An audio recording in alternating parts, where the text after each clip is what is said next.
গাইবান্ধায় গণজোয়ার এমন পর্যায়ে পৌঁছালো, শেষ পর্যন্ত বাস থেকে নামতেই বাধ্য হলেন বিএনপি চেয়ারম্যান তারেক রহমান। প্রথমে নির্ধারিত সূচি অনুযায়ী বাসের ভেতর থেকেই সমর্থক ও ভোটারদের অভিবাদন জানানোর কথা থাকলেও মিছিল আর স্লোগানে চারদিক যখন জনসমুদ্রে পরিণত হয়, তখনই থামে বাস। আচ্ছা, আসসালামু আলাইকুম, কেমন আছেন সবাই? আপনারা যেহেতু থামতে বলেছেন থেমেছে, কিন্তু এটা তো মহাসড়ক, এখানে দাঁড়িয়ে তো বক্তব্য দিলে পিছনে অনেক জ্যাম হয়ে যাবে।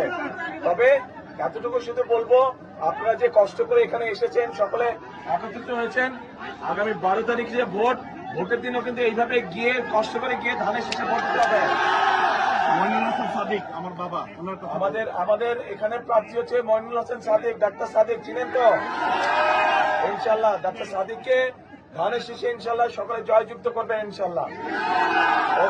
ঠিক আছে, আজকে আর কথা বলবো না, ইনশাল্লাহ ভবিষ্যতে আবার আসবো আমি, তখন সময় নিয়ে আপনাদের সাথে কথা বলবো। আসসালামু আলাইকুম।